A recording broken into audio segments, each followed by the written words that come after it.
Joe, we might as well kick off with you with a nap to begin with, yeah? Yeah, the last race of the night, Heat 21, 9:27, track one, Havana class. Drawn to perfection here in one with Hope's Bullet edging off from two.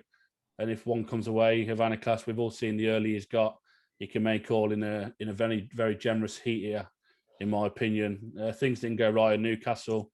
Obviously, we were previewing the competition and the distraction was a bit, I wouldn't say it's concerning because it happened, Mingler's Popeye kind of edged off and he caught his eye there. But then the pace he's shown into the third bend was absolutely frightening to get back in contention. And then he obviously took a fall there.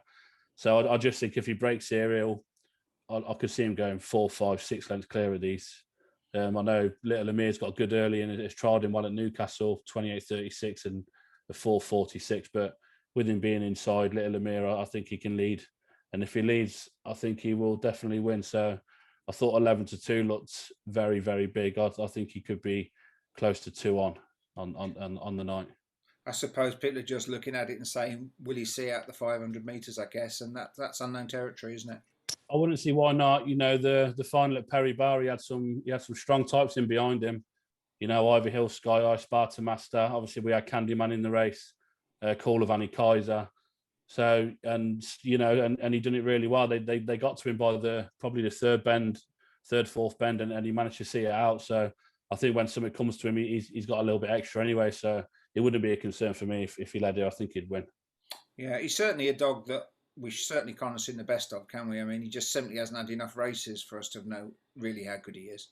He hasn't now, and I kind of said at the time when we were looking at Perry Bar that the sectionals weren't matching up with him quite staying. If I was being honest, he was doing 3:45s, 3:55s, and only kind of doing 28:70 at Perry Bar, and with them sectionals to be top class, you've got to be doing 28:40, 28:30, and he did do that, and then he went on to Newcastle doing 4:47 and 28:60, which is a decent run as well. So he's come on a hell of a lot in a really short space of time, and yeah, look, he's had a handful of races and he'll get better and better.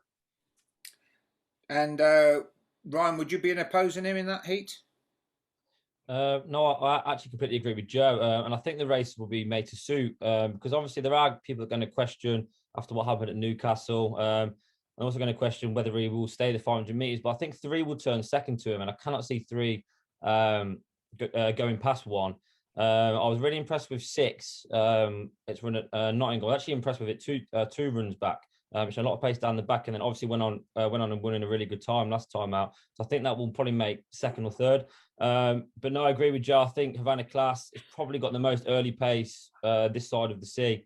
And like Joe said, I think the run at Perry Bar, he had to battle to stay at the front, and that's probably the hardest, a really, really top final over the UK. So yeah, I've got a feeling that this dog will go very, very far in the competition because I can't see a lot leading him to the first bend. Excellent.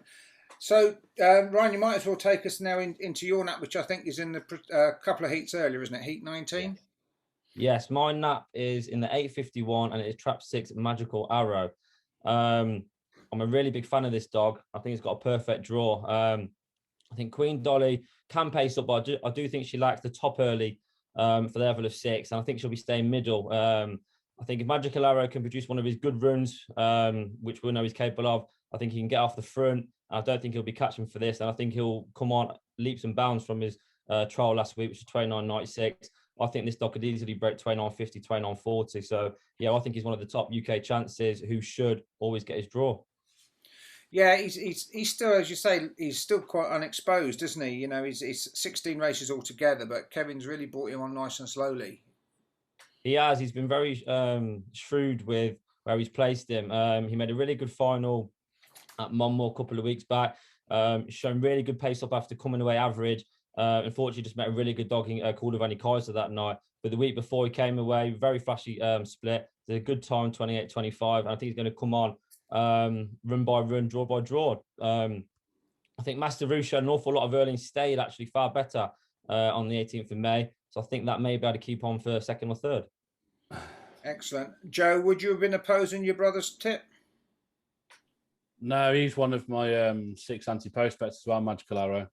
Yeah, I saw about 95s on Betfair a couple of days ago, so we had a little bit of that price. And yeah, I really like this dog. You know, we've put him up before on here in the Laurels at Perry Bar, and I think he's a really classy sort. The only thing that caught him out in the final at Monmore was Signet Mafia in 5, who's got blistering early as well for Kevin. And we said at the time, if that was drawn a little bit inside, then he might have got a nicer run. But yeah, I think he's a really nice dog, and yeah, he's one of my anti-post bets. excellent.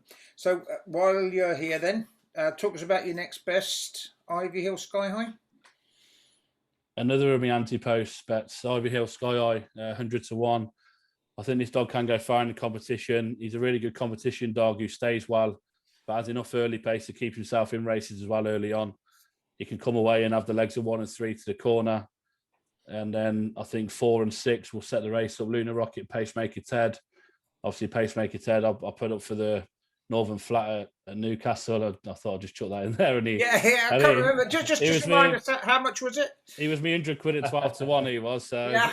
And we said drawn to perfection in the final, and he done it well. And I think 4 and 6, Luna Rocket's been running really well at Monmore, beating our bitch Hold'em Lauren a couple of times.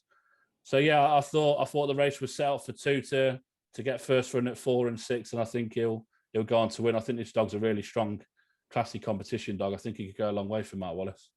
Yeah, he's just a really nice, solid dog, isn't he? He's a little bit like the 6 dog we were talking about earlier. He just always performs, always gives a performance. And given the strength, or the, I'm say, reasonable strength of the heat, are you opposing him there, Ryan? No, I'm not. I had it between 2 and 6 in fairness, but I just thought 2 is also one of my anti-post bets actually as well. 2, such a consistent dog, and I think he's got a perfect draw with 1 being slight, not having the greatest early to the bend. Turn behind 4 or 6, and then I think by the 3rd bend, then you're looking for him to get to the front. He's got the early pace to go with some of these dogs, and he also stays. 6 would be the danger to it. Quite a weird dog, 6 really. As good as he is, he either traps out, blasts out, and leads all the way and does decent times, or when he doesn't come away quite well and shows not a great deal of early, he stays on well. So I also think 6 is a dog that will always get his draw. I think he could go a few rounds into the competition as well, and he's capable of that ping break, which we'll see him win these races. So, which leads us nicely on to your next best, who I find him a fascinating dog, because he's kind of always a dog in between distances, really. But we know what a machine he is at Toaster, and it is, of course. Yeah, my next best, and this comes with a warning because I never get this dog right, as talented as he is. My next best is Sparta Master in trap 4. I think the dog. I think a lot's been said about the dog, and I think everybody knows how fast he is. I mean, his times at Romford over the 6-bend trip, they're ridiculous. When he first started running at Toaster, I think he broke the track record or set the track record, which was there for a good period of time. I think he's got his perfect draw today. Like I said, I think there's a lot of noise about what draw he wants, what trap he wants to be, and it's almost like the stars have aligned and they've said, right, okay, here's your best chance now. You've got 3 early pace dogs in 1, 2, and 3, with 3 wanting to come inside. You've got a wide run who's going to stay out wide in 6. You've got the whole middle of the track to yourself. So the way I read the race, I thought 3 would come away and lead. I thought 2, who's shown an awful lot of speed to 3 bends last week, but may still need the run. I think that can then stop 1 and 3 getting clear, and then I think 4 will sweep round late round the 4th bend and pick up by the line. And I think it's a perfect race for trap 4. I've seen around 5-2 for him, and I think he can get his campaign off to a good start. Yeah, I mean, I think if Sharon Thompson had done a draw herself, she couldn't have chosen a better one. Not in terms of the caliber, because it's a good caliber race, you know, Queen Beyonce and Churchill Holly, but in terms of the draw with an empty box on his outside. And Joe, would you also be going with Spartan Master? Yeah, it'd be hard to look past him. You know, he's got his perfect draw for me in trap 4 as well, and I think that's the box he wants. I think he shows pace out of 5 at times, but I think 4's ideal for him. So yeah, it's really hard to look past. Nothing in 5. I wouldn't be too worried about of 6. Orcs there, the trial's okay, and we'll come on for that. We'll come on for that trial. But yeah, the race should be set up perfectly. I'd probably have one Dapper Donny edging off a little bit from there as well. So there could be a little bit of bother between 1 and 2. I think 3 will lead. She's got cracking early Churchill Holly, and I'd expect 4 to reel him in. Yeah, he looks like he should win. Yeah, you would suspect Churchill Holly needs that run, wouldn't you? I mean, she's been a lovely bitch. She was a lovely bitch last year going to the Derby, wasn't she, at Nottingham?